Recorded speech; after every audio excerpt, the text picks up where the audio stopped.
오늘은 하나님과 동행하라 라는 제목으로 하나님의 말씀을 나누고자 합니다. 오늘 본문의 배경은 성경에서 어떻게 보면 가장 처음으로 하나님으로부터 그 믿음을 인정받은, 의롭다 인정을 받은 그런 에녹에 관련된 말씀이 기록되어 있어요. 그 성경에서 에녹은요, 엘리야 선지자와 함께 죽음을 경험하지 않고 하늘로 올라간 굉장히 신비로운 존재입니다. 그렇게 오늘 본문의 말씀을 온전히 이해하기 위해서는 왜 에녹은 죽음을 경험하지 않고 하늘나라로 올라갔을까? 왜 하나님께서는 이 에녹만은 이렇게 죽음을 맛보지 않고 하늘로 데려가셨을까? 도대체 이 사건을 통해서 하나님께서는 무슨 어떠한 영적 메시지를 주시길 원했을까라는 이 질문을 품고 오늘 말씀을 들어야 될 줄 믿습니다. 자, 오늘 본문 창세기 5장 24절을 읽어보면 에녹이 하나님과 동행하더니 하나님이 그를 데려가심으로 세상에 있지 아니하였더라. 자, 이 말씀에서 데려가다라고 해석된 히브리어 라카흐라는 이 단어는요, 이 죽음을 맛보지 않았던 그 엘리야 선지자, 그리고 나중에 부활하셔서 40일 후에 그대로 죽음을 맛보지 않으시고 하늘로 승천하신 예수님, 이렇게 죽음을 경험하지 않고 그대로 하늘로 올라간 그러한 존재들에게만 사용되는 그러한 단어예요. 데려가다. 그러니까 죽음을 맛보지 않고 그대로 하늘로 올라간 승천한 그 존재들을 가리켜서 이 라카흐, 데려가다라는 동사를 사용합니다. 자, 대부분의 목회자들이요, 이 에녹과 관련된 설교를 할 때 이런 말씀을 해요. 에녹은 하나님과 동행하는 성숙한 믿음을 가졌으니까, 아주 큰 믿음을 가지고 있었기에 하나님께서 너무 사랑하셔가지고 그냥 너무 사랑하셔서 곧바로 천국으로 데려가신 것이다. 그러니까 우리도 에녹과 같이 성숙한 믿음을 가져야 된다. 이런 해석이 정말 많습니다. 맞습니다. 분명히 에녹은요, 성숙한 믿음을 가졌고요, 우리들도요, 이런 성숙한 믿음을 가져야 될 줄 믿습니다. 아멘. 자, 여기까지 맞는데요, 만약에 이렇게 해석을 하면은요, 이제 다음 주에 살펴볼 노아가 나오거든요. 이제 창세기 6장에 노아가 나오는데, 그러면 이 노아도요, 죽음을 맛보지 않고 하늘나라로 올라갔어야 돼요. 왜냐? 여러분들 창세기 6장 9절을 읽어보면 노아는 의인이요 당대 완전한 자라 그는 하나님과 동행하였으며. 자, 에녹을 표현할 때는 하나님과 동행하였다, 에녹은 하나님과 동행하였다, 이 말만 있어요. 근데 노아는요, 의인이요 당대 완전한 자요 그는 하나님과 동행하였다. 더 어떻게 보면 이 말씀만 보면은요, 노아가 에녹보다 더 믿음이 좋아 보여요.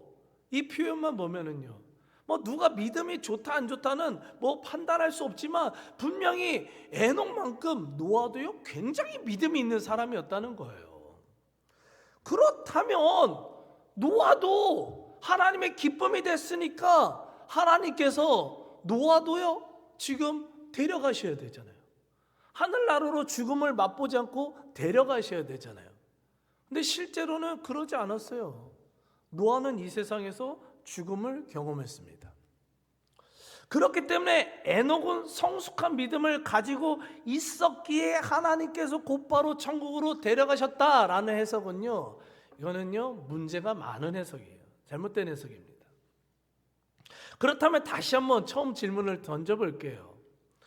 왜 하나님께서는 에녹으로 하여금 죽음을 경험하지 않고 하늘나라로 올라가게 만드신 것인가? 이 사건을 통해서 하나님은 어떠한 메시지를 주시길 원하신 것일까? 라는 이 질문을요 마음에 한번 품어보셨으면 좋겠어요. 자, 이 질문에 대한 정말 많은 해석이 있습니다. 정말 다양한 해석도 있고요. 이단들도요, 지들 멋대로 아주 저기서 말도 안 되는 하여튼 이상한 해석들을 하는데요. 오늘 저는 수많은 정통신학자들이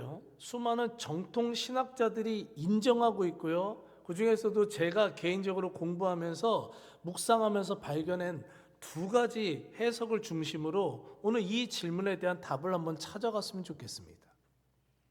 자, 우선 이 질문에 대한 첫 번째 대답은 하나님께서는 에녹의 승천을 통해 죽음 이후에 심판만이 있는 것이 아니라 하나님과 함께하는 영생의 삶도 있음을 알려주길 원하셨다라는 사실을 믿으시기 바랍니다.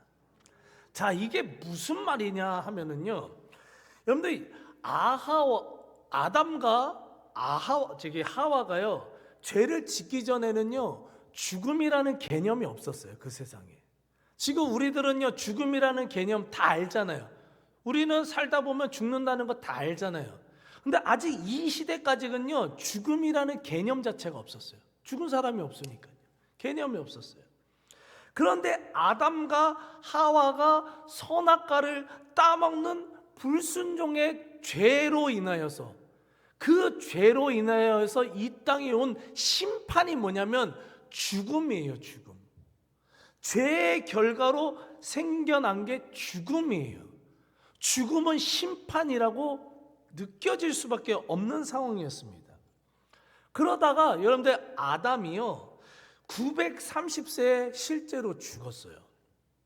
자, 이 상황을 한번 잘 생각해 보세요. 잘. 자, 이런 상황에서 아담의 자녀들 있죠. 아담의 자녀들이 사람이 나이 들어 죽은 모습을 처음 본 거예요. 아벨이 죽임을 당한 모습은 봤지만 사람이 자연스럽게 살다가요, 죽은 모습을요 처음 본 거예요. 지금 아버지 아담이요 싸늘한 시체가 되어서 지금 죽어져 있는 모습을요 아담의 후손들이요 처음 본 거예요. 죽음이라는 개념을요 지금 심각하게 지금 느낄 수밖에 없는 상황이었다고요. 근데 죽음은 왜 생겼다고요? 심판 때문에 생긴 거예요. 죽음은요. 그러니까 아담의 후손들은요 이 아담의 싸늘한 시체를 보면서, 이 죽음을 보면서 그 마음속에 생기는 그 마음은 뭐냐면, 심판이다. 이게 심판이다. 우리에게는 심판밖에 없구나. 이때까지만 해도 죽음 이후의 세계가 있다는 걸 아무도 몰랐어요. 여러분들 가르쳐 준 적이 없습니다. 아무도 가르쳐 주지 않았어요. 천국과 지옥이라는 개념 자체를 몰랐어요. 이 시대까지만 해도요.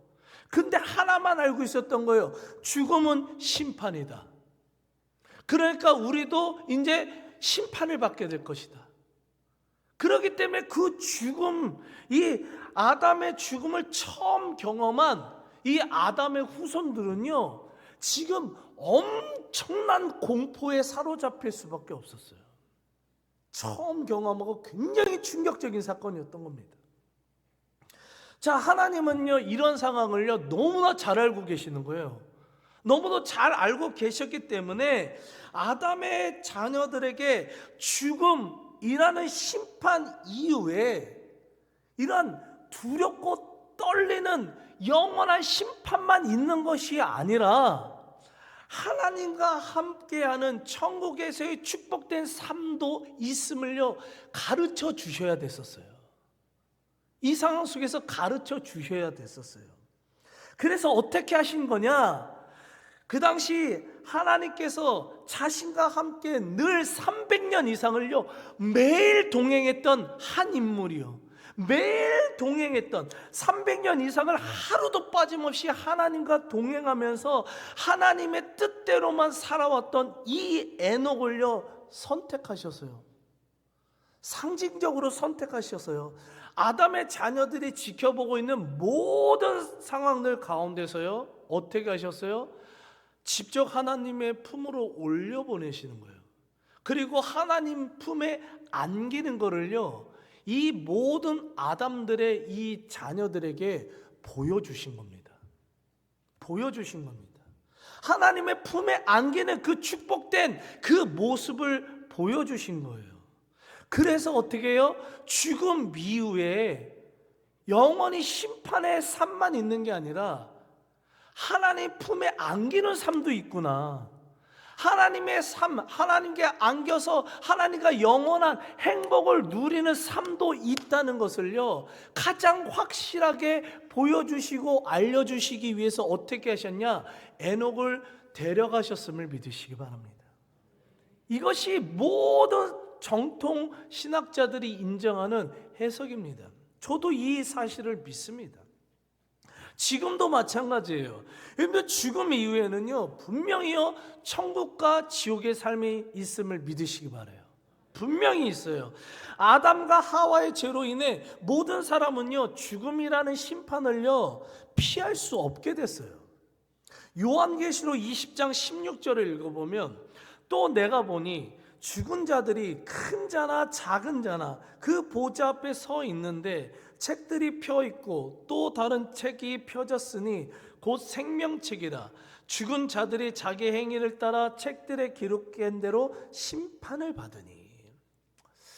제가 인터넷에서 막 찾다가 이게 이런 비슷한 영상을, 이게 글로만 읽으면 좀 이게 머리 안 박혀가지고 그림을 하나 찾았는데 제일 비슷한 게 적은 것 같더라고요. 그래. 저 보면 어마어마한 지금 하나님의 보좌, 빛나는 보좌가 있고요. 그 밑에 한 사람이 서 있습니다. 그리고 옆에 보면 책 두루마리들이 이렇게 지금 날아다니고 있어요. 날아다니고. 이게 생명책이에요. 생명책. 그 생명책이에요. 지금 여러분들이 행하고 있는 모든 행위일까요? 하나도 빠짐없이 기록되어 있다는 거예요. 어저께 행하셨던 모든 일들 지금 저기 다 기록되어 있어요. 여러분들 어떠실 거예요? 이거 어쩔 거예요? 큰일 났네. 어떡하죠? 저도 제가 행했던 이번 주 안에 있었던 모든 일들이 저 생명책에 계속해서 기록되고 있다는 거예요. 기록되고 있다는 거예요. 그리고 그 행위에 따라 심판대 앞에 쓴다는 겁니다. 두려우시죠? 죄가 많아서 걱정되시죠? 근데요, 하나님을 믿고 동행하는 삶을 살기 위해 노력했던 우리 그리스도인들은요, 이 심판대 앞에 서는 것을 두려워할 필요가 없습니다. 우리는 이곳에 왔지만 행위 속에서 저기 기록되어 있잖아요. 근데요, 지워질 수도 있어요. 어떻게 지운지 아세요? 여러분들 죄를요 회개하면 지워져요. 여러분들 선한 일들은요 다 그대로 기억되고요. 여러분들 하나님은요 이전 것은 지나갔으니 보라 새롭게 되었다고 얘기를 하시거든요. 여러분들이 죄를 지었어요? 그러면 이경수 목사가 어제 거짓말을 했다. 근데 그 뒤에 이경수 목사가 회개하였다. 그러면 그 죄에 대해서는요 하나님이 기억하지 않으시는 겁니다. 그렇기 때문에 우리는요 죄에 대해서 철저하게 회개하라는 거예요. 작은 죄라도 철저하게 회개하여서 생명책에 기록되어 있는 우리 죄악의 모습들이 회개를 통해 지워졌다가 반드시 기록되어야 될 줄 믿습니다. 그렇게 우리가 살면 어떻게 된다고요? 어떻게 살게 된다고요? 우리는요 심판대를 두려워할 필요가 없어요. 오히려 그 심판대를 넘어서 우리는요 천국의 삶이 보장되어 있음을 믿으시기 바랍니다. 요한계시록 21장 4절 말씀같이로 모든 눈물을 그 눈에서 닦아주시니 다시는 사망이 없고 애통하는 것이나 곡하는 것이나 아픈 것이 다시 있지 아니하리니 처음 것들이 다 지나갔음이더라. 아멘. 여기서 처음 것이란 건 이 세상에서 당하는 모든 고통들이요, 아픔이요, 눈물이요, 사망이요, 곡하는 것, 그게 다 지나갔대요. 왜요? 심판대를 지나 우리들에게는요 영생이 보장되어 있기 때문이에요. 눈물이 없어요. 곡하는 것이 없어요. 애통하는 것이 없어요. 아픈 거 없어요. 이 세상에서 막 근심 걱정 안 되는 모든 거 없는 삶, 그게 바로 지금 여러분들에게 주어진 그 영생의 삶일 줄 믿습니다. 그러한 삶을 받아 누리시고 또한 그러한 삶을 여러분들이 꼭 소유하시면서 지금의 어려움들을, 고통들을 이겨나가며 살아가시길 간절히 축복하며 기도합니다. 자, 이렇게 에녹의 승천은 죽음 이후에 심판의 삶만 있는 것이 아니라 천국에서 하나님과의 영원히 살아가는 축복된 삶도 있다, 이것을 알려주는 사건이었고요. 또 한 가지 아주 중요한 영적인 메시지가 있는데요. 그게 뭐냐면요, 그건 뭐냐면 하나님께서는 에녹의 승천을 통해 의인들은 악인들로부터 반드시 보호받는다라는 사실을 알려주신 것임을 믿으시기 바랍니다. 근데 잘 보십시오. 에녹은요, 하나님과 300년 동안 동행하는 삶을 살았어요. 하나님을 기뻐하시게 하는 삶을 살았습니다. 히브리서 11장 5절을 읽어보면 믿음으로 에녹은 죽음을 보지 않고 옮겨졌으니 하나님이 그를 옮기심으로 다시 보이지 아니하였느니라. 그는 옮겨지기 전에 하나님을 기쁘시게 하는 자라하는 증거를 받았느니라. 아멘. 에녹과 관련돼서 성경에는요, 동행하는 자 그리고요 하나님을 기쁘시게 하는 자라는 이 두 단어를 사용하거든요. 여기서 하나님을 기쁘시게 하는 자라라고 해석된 헬라어 유어레스 테케나에는요, 무엇을 하든지 하나님을 만족시키는, 무엇을 하든지 하나님을 만족시키시고요 하나님이 기뻐하실 수 있는 삶을 살기 위해 노력했다는 겁니다. 무엇을 하든지요. 그런데 성경에는 정확하게 기록되어 있지 않지만요, 여러분들 유대의 그 많은 고대 문서들이나 무슨 에녹서 이런 책들이 있어요. 그러한 책들을 보면은 이 에녹의 삶이 어떻게 살았는지를 대충 알아볼 수 있는 많은 이게 근거들이 있거든요. 근데 그런 근거들을 다 요약해서 대부분 정통 신학자들이 주장하기를 이런 주장을 합니다. 동생 아벨을 죽인 최초의 살인자 가인의 후손들은 계속해서 죄악된 삶을 살아갔고, 에녹은 그들에게 하나님과 동행하는 삶을 살아야 함을 계속해서 전파하는 복음의 삶을 살았다라고 주장을 합니다. 실제로 많은 유대 문서와 에녹서에 기록되어 있는 말씀을 보면요, 에녹은요 300년 동안 하나님과 동행을 하면서 무슨 삶을 살았냐? 하나님을 기쁘시게 하는 삶이라는 거예요. 자, 하나님을 기쁘시게 하는 삶이 뭐예요, 여러분들? 제일 하나님 기뻐하시는 게 뭐예요? 복음 전파요, 복음 전파. 복음 전파입니다, 여러분들. 여러분들, 죄인들에게 복음이 전파돼서 죄인들이 회개하여 하나님의 품으로 돌아오는 것을 하나님이 가장 기뻐하시는 것임을 믿으시기 바라요. 이건 성경에 기록되어 있는 거예요. 하나님의 그 한 마리 양을 찾았을 때, 한 마리, 잃어버린 한 마리 양이요, 세상 속에서 방황하다가 예수님을 믿고 회개하여 교회에 온 그 한 영혼이 오면 하나님은 축제를 벌이시는 분이에요. 기뻐 뛰노시는 분이 하나님이시라는 거예요. 에녹이 왜 하나님을 기쁘시게 했어요?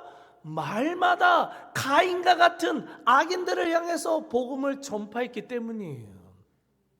근데 여러분들 잘 보십시오. 수많은 선지자들과 이 사도 바울의 삶을 보면 아시겠지만요, 복음 전파의 삶은요 절대로 쉽지 않습니다.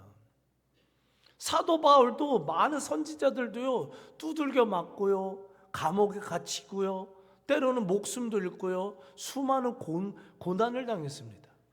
하물며 이 에녹의 시대에 이 가인의 후손들, 근데 가인 보십시오. 자기 마음에 안 드니까 자기 동생도요 그냥 후려쳐서 때려 죽이는 시대였어요. 이 시대는 아직 법이 없었어요. 무질서 있었습니다. 그렇기 때문에 악인들은요 자기 마음에 안 들면요 그냥 누구든지 그냥 때려 죽이는 시대였었어요. 그러한 사람들을 향해서 지금 에녹이 어떻게 했다고요? 복음 전파의 삶을 살았다고요. 너희들 그렇게 살면 안 된다. 너희들 그렇게 살면 안 돼. 하나님이 지켜보고 계셔. 하나님을 믿고 하나님의 백성들이 되어야 된다고요. 에녹은 살아갔어요. 얼마나 많은 그 악인들에게 둘러싸여서 얼마나 많은 위협이 있었을까요? 얼마나 많은 고난을 당했을까요? 얼마나 많은 죽음의 위협들이 매 순간순간마다 있었을까요? 근데요, 이 에녹의 삶을 보면은요, 300년 동안 하나님과 동행하며 기뻐하시는 삶을 사니까요, 에녹은요, 만약에 이렇게 살았으면 진작에 죽었어야 돼요. 지금 이 시대였으면요 진작에 죽었어야 돼. 진작에 누군가에게 두들겨 맞아 죽었어야 되는데요, 300년 이상 하나님이 지켜보호하시는 거예요.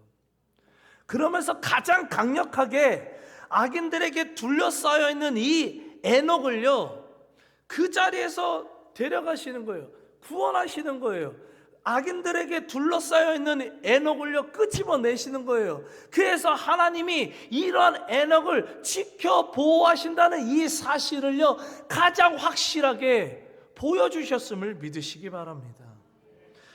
의인들은 악인들로부터 반드시 보호받는다라는 사실을요 성경의 수많은 말씀으로 기록하셨을 뿐만 아니라 이 에녹의 삶을 통해서 실제로 보여주신 거예요.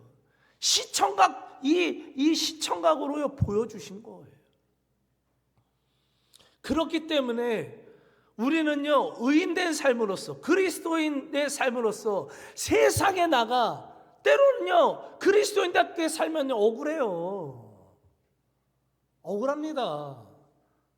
생각지도 않은 모함도 당하고요, 바보 같다는 소리들 듣고요, 왜 저렇게 미련하게 사냐는 뭐 별 하여튼 이상한 소리 다 들어요. 그래도 그렇게 살아가는 것이 하나님을 기쁘게 하는 삶임을 믿으시기 바라요. 그게 하나님과 동행하는 삶일 줄 믿습니다. 그렇게 이 시간 말씀을 마치면서 간절히 소망하는 것은요, 하나님과 동행하며 하나님의 기쁨이 되기 위해 노력하는 그리스도인들에게는요, 이 땅에서 뿐만 아니라 나중에 천국에서 영원한 기쁨과 평안을 누리게 될 줄 믿습니다. 또한 하나님의 기쁨이 되기 위해 하나님과 동행하는 삶을 살기 위해 노력하는 자들은요, 하나님이 반드시 이 세상의 악한 환경과 악한 사람들로부터 지켜 보호하신다는 사실을 믿으시길 바랍니다. 이러한 에녹에게 임했던 이러한 축복이 오늘 이 말씀을 듣고 하나님과 동행하며 기쁨이 되길 원하는 우리 성도님들의 삶에 온전히 이루어지시길 간절히 축복하며 기도합니다. 아멘.